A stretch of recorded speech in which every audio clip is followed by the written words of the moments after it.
It's the first Monday of the month, and we are back with a Q&A show. This is Coaching for Leaders, episode 200. Produced by Innovate Learning, maximizing human potential. Greetings to you from Orange County, California. This is Coaching for Leaders, and I'm your host, Dave Stachowiak. Yes, you can lead, and this weekly show at the intersection of business and education will help you do exactly that. And once a month, we open up the lines to your questions, and almost always Bonni joins me for tackling questions, but we should probably acknowledge that this is the 200th episode here at the beginning. We didn't really plan anything special for it. However, I wanted to say thanks for all your support with the show. There's so many, I know I publicly thank you. I thank you all the time personally, but there's so many people that have written in, have posted reviews in the show, and not always, but a lot of the time your name is mentioned, and I really appreciate that. You were going to say, a lot of the time they actually like you. I was ready for it. I was ready. I'm sort of thinking that if people don't like it, either they probably don't listen or don't post reviews, but I don't know. Oh, maybe. No, you don't know the internet very well, do you? I am so grateful for the people who listen to the show, and I don't know what it is, but I have been warned many times by people who do things on the internet. Watch out for the trolls out there and the negative people. I can't think of a time where someone, maybe once or twice, but it's been minor stuff where someone, now watch, we'll get like a bunch this week. The woman holding out. Well, I was going to say, I keep waiting for these big milestone. I just celebrated 50 episodes of my teaching in higher ed podcast. You did. And I wanted to have those little party blower things that make the noise. And we didn't get one for that. And I wanted one now, but I was going to bring in a pinwheel because Dave ordered pinwheel. We had in the United States, we had our Independence Day celebration yesterday, and he had ordered pinwheels for our son because that was all he could talk about. And of course they come the day after Independence Day. We did have a bucket of glow sticks, and those were extremely popular with the kids at the fireworks last night. So there you go. Pinwheels, they're not good for audio podcasts. It just would have been good for a video podcast. Neither are glow sticks. Yeah, it's true. There you go. Okay, so there's someone who's already saying, get on with the questions. On with the show. All right, so here's our first question is from Jignesh, who's called in with questions before, and so here he is. Hi, Dave. This is Jignesh. Thanks again for constantly kind of allowing me to grow by listening to your podcast. Every time I listen to your podcast, I learn something new. So I'm really, really grateful for you to taking that time and helping me and many others like me. I have a quick request or a question.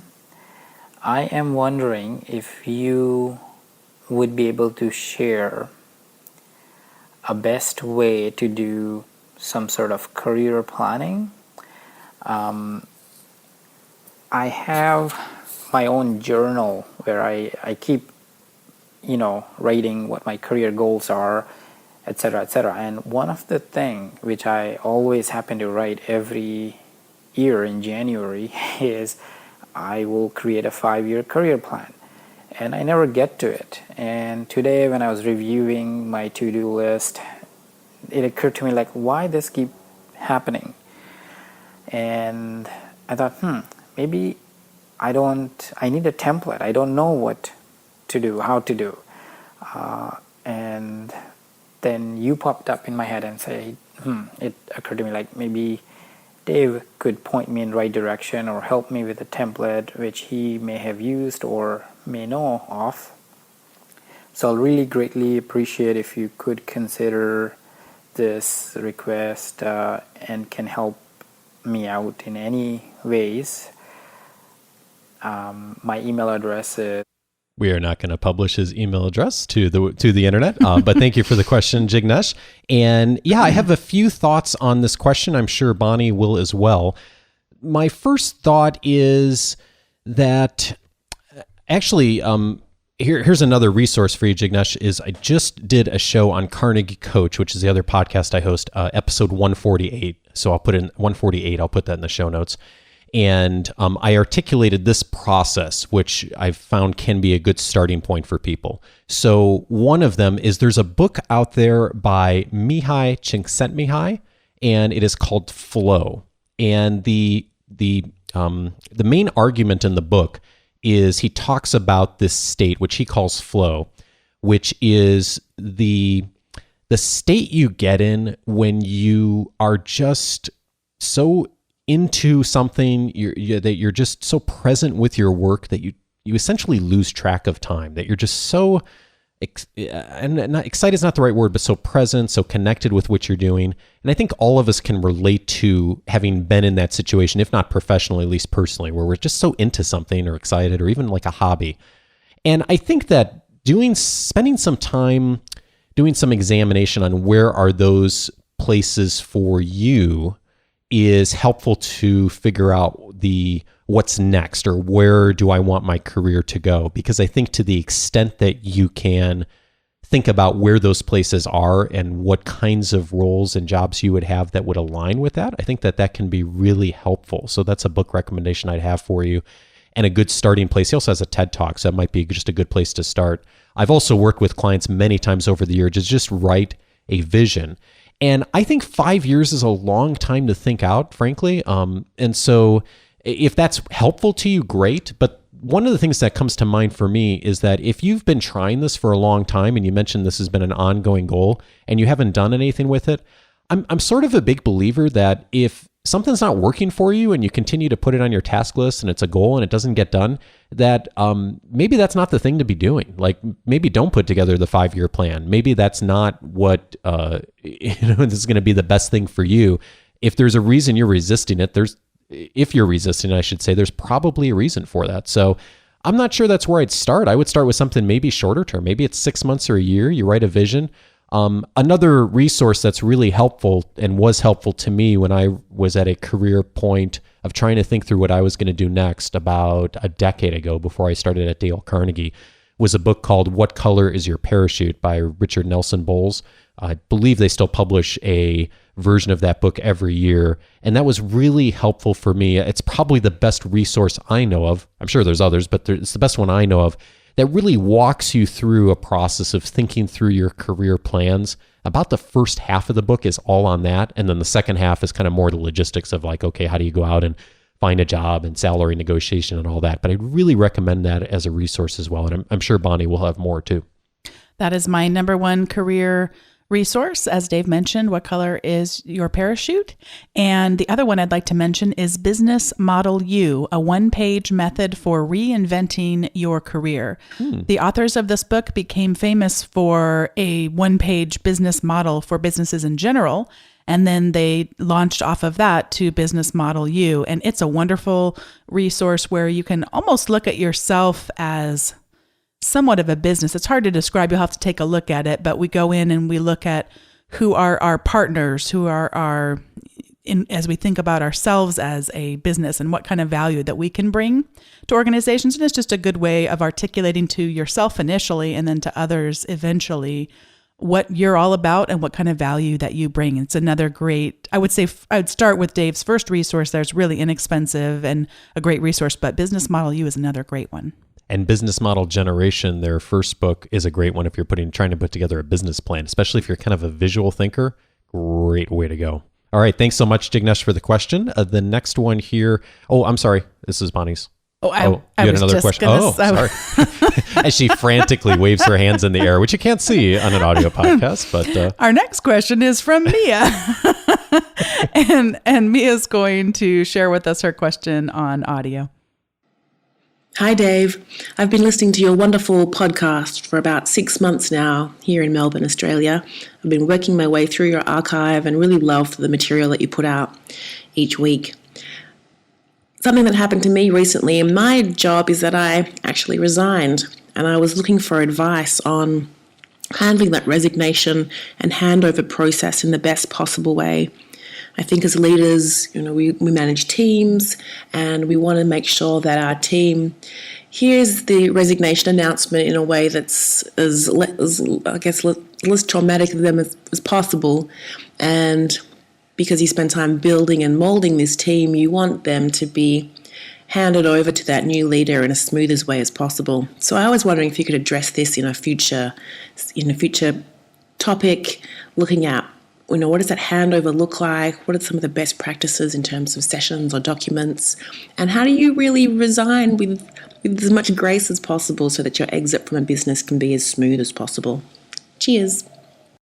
Thanks so much for your question, Mia. And I will say how wonderful it is that you care about having your legacy there not cause too much disruption for the company and really build that future leaders' ability to influence. I think the number one thing, and Dave's talked about this in prior episodes, is to really discipline yourself, to have absolutely zero criticism, even if it's veiled, and even if it innocently is just you're trying to be helpful, no criticism about anything that's toward that moving forward. If they've made decisions that you don't agree with, or you have concerns about the leader, or people come to you, that's sometimes unfortunately an unhealthy dynamic that can happen. Is people do want to express their grieving, and sometimes they'll come to you. You're not the right person for them to be talking to about that. So I would say you have to really discipline yourself. And it's a completely normal thing. It is a completely normal reaction, especially you've gained some loyalty and people really care about you and they're fearful. And they're used to getting to have conversations with you about their fears. They're used to you being the person that they come to, and that can no longer happen. And that can be difficult because it can feel like you're not being as supportive as you want to be, but ultimately by sort of leaving them where they have to go find new avenues for that is going to be ultimately the best thing. I did want to mention to people listening, I know you've already resigned, so this isn't necessarily relevant to you, but I can't avoid mentioning again, Michael Hyatt had a wonderful episode about how to quit your job really well. And it's something that I've had former students listen to. If I were going to quit my job, which I have no intent in doing, by the way, but if I were going to, that'd be my number one go-to source to do that with dignity, with respect, and with professionalism, and thinking about my own long-term and my team's long-term.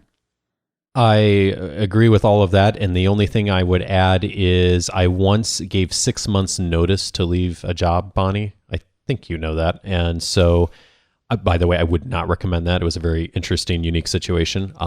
But one of the things that just to be conscious of is when you do decide to tell your employer whenever it is that you're leaving, there's generally a period of time between that, at least there should be. Of course, you always tell your employer first. There's going to be a period of time between that and when your team finds out or the people working with you.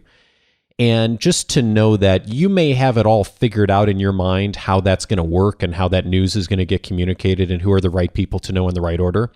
And it's very likely that your employer has a different set of plans for that. And so you just need to be respectful and to provide advice and coaching where you can that will be helpful to the organization, particularly if there's people that for some reason need to know sooner rather than later, but just to know that that may not play out the way that you intend it to or want it to.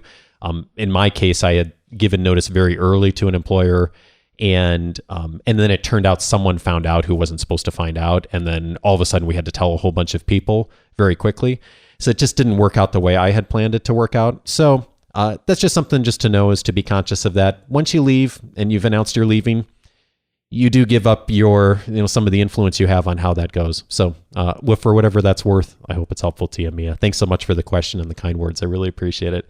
The next question here is from Taylor. Taylor asks, she sent an email. I remember listening to a podcast where you, at least I think it was your podcast, talked about self-development. Specifically, you discussed using a task manager to help you achieve your self-development goals. I cannot remember which episode this was. If you'd be really helpful, it would be really helpful if you could direct me to the right one.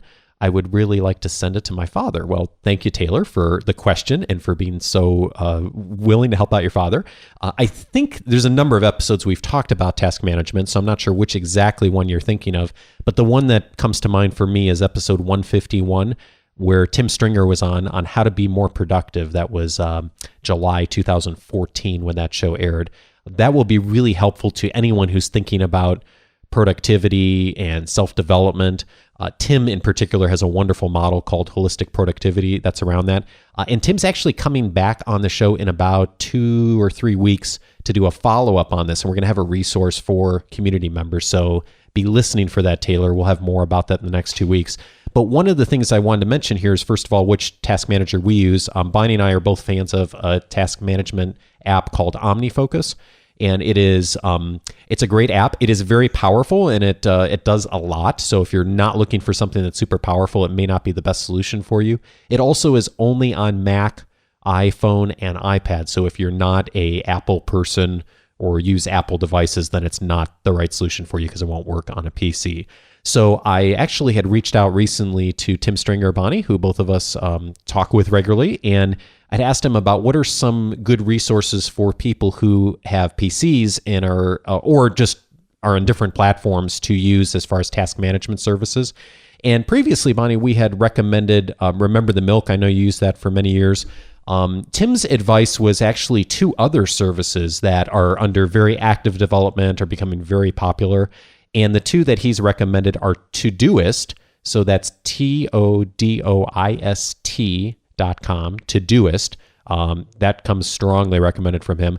And also, I know we've mentioned this one on the show before, Wunderlist, and that's not how it sounds as far as spelling. It's WUNDERLIST.com. And I'll put links to both of those in the show notes. And I think Bonni might have a thought there. Oh, no, you don't. You were doing all kinds of funny hand signals to me, so I wasn't sure if you were going to say We're something getting more. better about planning out who's going to address which questions and when. But it's like, did we not talk about this before we started? All right, Yeah. question. Our next question. It's a good thing this isn't a show on like communication and leadership or anything like that. Our next question is from Jeffrey, and he says, I've really admired the ability to use humor to diffuse tense situations, whether in the boardroom or one-on-one. It often lowers the volume of a confrontation and allows a moment for those involved to reset. How mad can you be when you're laughing? But it's also risky to use humor since the joke could fall flat, or even worse, you might offend your counterparts. Do you have any resources on how I can improve my utilization of humor in these situations? You are absolutely right that there are huge upsides to humor and huge downsides.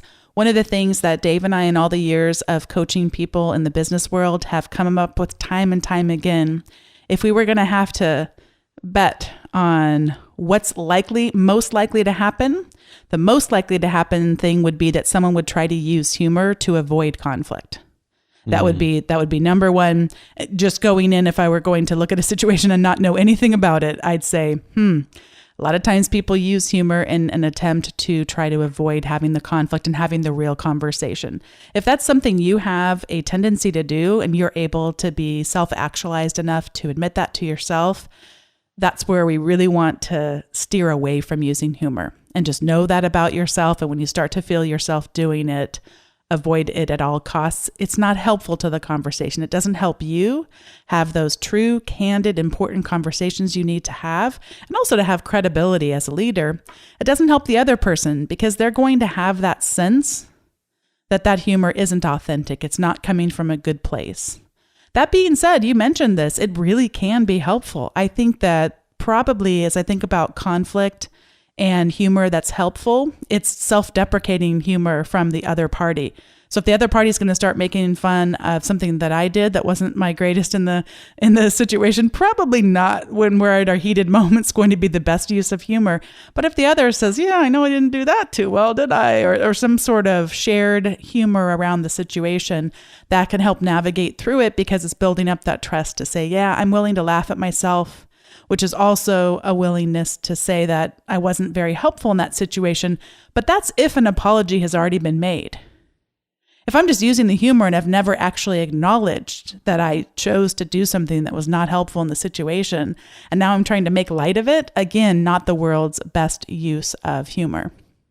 The 2 words I thought of when I saw this question were self-deprecating. So I think you're on safe ground if you're pointing fun at yourself and making fun of yourself. I have often started a talk or a workshop or an interaction with someone where I'll tell a story or something that I've like really messed up, especially if I know going into the situation what we're talking about. If there's any time in my career I've done something that's like been just silly or stupid around that, self-deprecating humor is a great way to start off. And even if it falls flat, and you're the only one who's potentially making yourself look silly. This next question is from Ravi. Hi, Dave. I've been listening to your podcast for the past 5 months. I've learned a lot. Thanks for the great advice all around. I'm facing one problem that I'm really struggling with and welcome your advice. I seem to have hit a ceiling in my career. By measure of my education and experiences, I should have been a senior manager by now.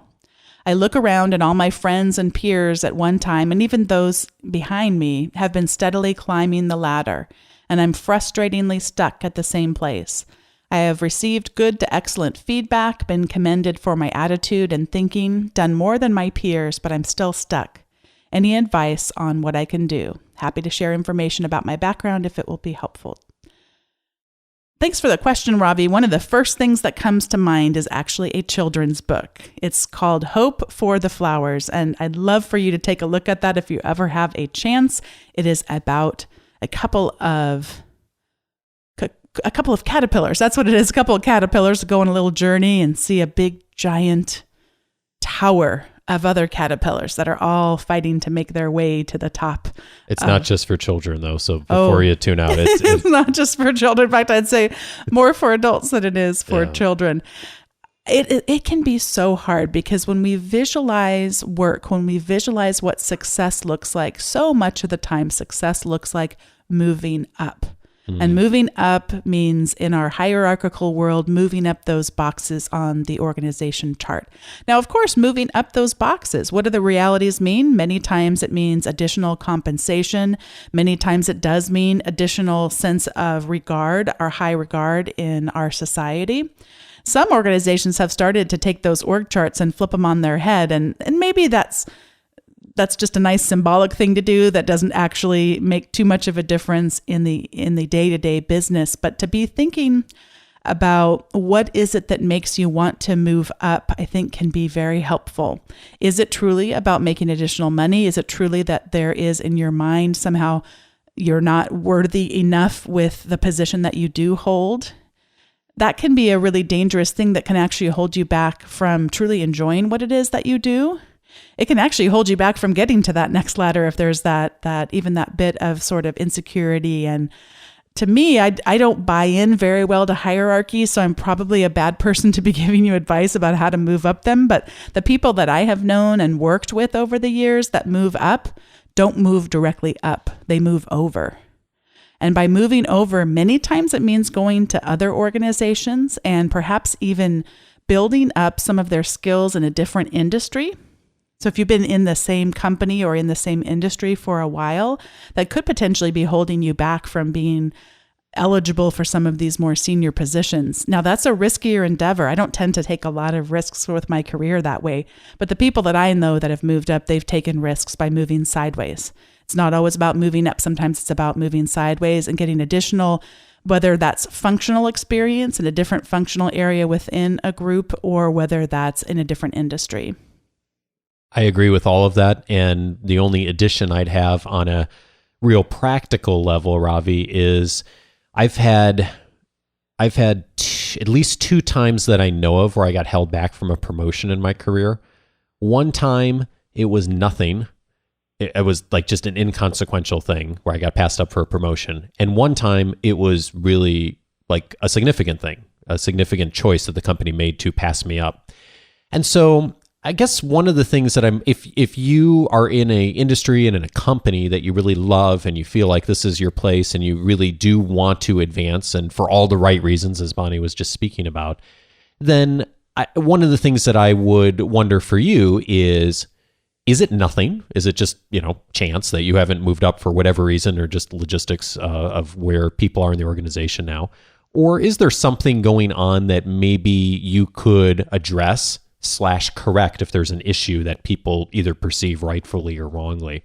So I think one thing maybe to consider is how could you figure that out? And there's a lot of right answers to that, and there's also some wrong answers to that. But one thing I wonder is, maybe spending some time thinking through who is an individual or someone who you trust in your organization or who knows your organization well that, you could sit down and have a conversation with someone and trust, obviously, who maybe could help you with some insight on that and just talk through the situation and say, hey, what do you think? What are your thoughts on my career path, and what are the things that are my blind spots that I'm not seeing? And I think that might be something that would be worth spending some time doing if this is your company you want to stay with. It's just figure out what's that next step. And I think in combination with what Bonni said, pick up the book too, though. Hope for the Flowers. I remember Bonni introducing that to me years ago, and that's just a really helpful book. So hope that gets you some places to start, Ravi. Thanks so much for sending in the question. And this next question is from Rajul. He emailed us, Bonni. He had listened to the episode 197, I think it was, the one I said what this show is about, which was a little bit more of a retrospective, why I do the show, why we produce it. And he said he really liked that episode. And he also asked, he was wondering if you, as in me, could share a bit more about my own professional history and how I got into this career path. He says, I'm interested in exploring this area and would like to know what kind of jobs and or educational background someone in this line of work has to become successful. So, Rajul, there's a lot of ways I could answer this question, and I'm not specifically sure if you're asking about like hosting and producing a podcast or being in the training industry or some of the other things that I've done. But I'm gonna respond to this a little more broadly. Bonni may or may not have anything to add in here, but I guess the one thing I would say, first of all, is that to everyone else, a lot of times when people who've had some success in their careers look at them, it seems like it's all really figured out and really structured. And my experience has been with most people is that when you ask people who are quote unquote successful, have advanced in their careers, are happy doing what they're doing, a large majority of the time, I find that it's not necessarily that they had it all figured out 10 or 15 or 20 years ago. It's just kind of like they kind of stumbled along sometimes. Sometimes they made really good decisions. Sometimes they didn't. Sometimes they needed to correct paths. They went down the wrong path.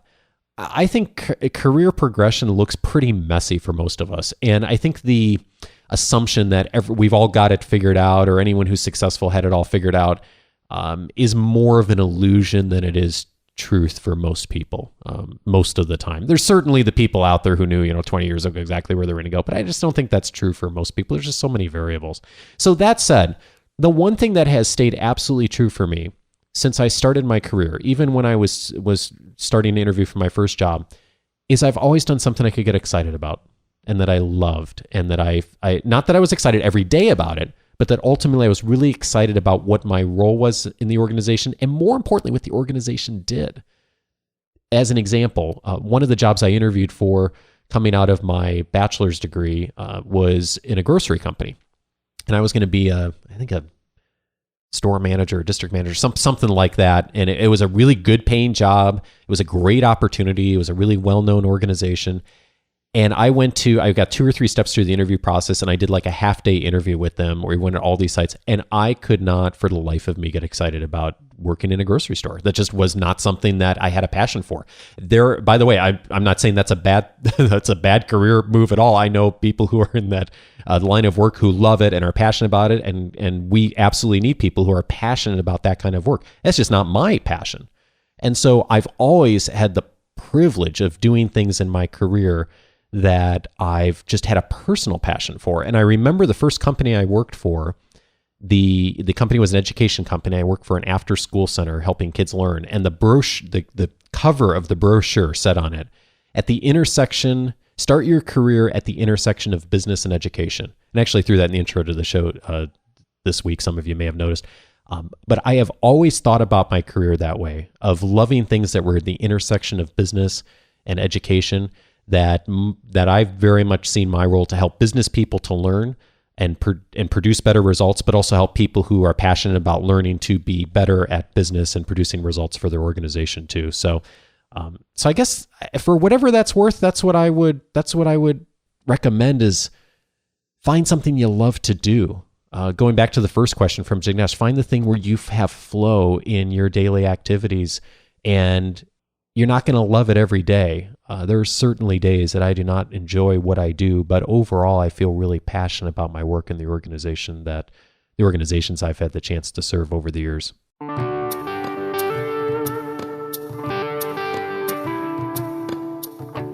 A big thanks to Bonni. As always, I hope you found our conversation helpful and recommendations of value to you. And of course, they are all listed out on the show notes at coachingforleaders.com/200. If you're just listening for the first time or have just listened to a couple episodes, welcome. You can find all the show notes there. And for those of you who are subscribed to the weekly leadership guide, of course, you're going to get the show notes in your inbox on Wednesday. So watch for that. And the next Q&A show is episode number 204. So if you have a question that you'd like to have considered for that show, go to coachingforleaders.com/feedback, and that's the best way to submit a question, and you can review it before you submit it, send it over our way. And I also was not able to get to all the questions that came in the last couple of weeks for this show. In particular, if your name is Jessica, Jeff, Aaron, or Tyler, I have questions for you that I hopefully be able to bring in to the next show, episode 204. So hang tight if that's you. And I am so glad to get so many questions from our community. It's really exciting. And thank you also if you have been listening to the show for a while, and there are a number of you out there I know who have listened to every episode of this show, 200 strong. Thank you. If that's you, I am so grateful for your support, and Bonni is so grateful for it as well. And like I said, though, if you're picking up the show for the first time and you're not already subscribed, please do so, and you'll get new episodes every Monday. Just search for Coaching for Leaders on iTunes, Stitcher, or on any podcast app you use, and subscribe there. And while you're online, please join my weekly leadership guide. It is delivered to your inbox on Wednesdays and includes my thoughts and recommendations on the best articles, podcasts, videos, and books each week that will support your development between shows. Each week I seek out a theme and find some resources that will be most helpful to you. It also includes a brief overview of every show I air and a link to the full weekly show notes. So if you listen on the go like I do, that'll be helpful to you in going back and looking up the recommendations that we make on every show. And when you join the weekly leadership guide, you're going to get access to my reader's guide that lists 10 leadership books that will help you to get better results from others, including brief summaries from me on the value of each of those books.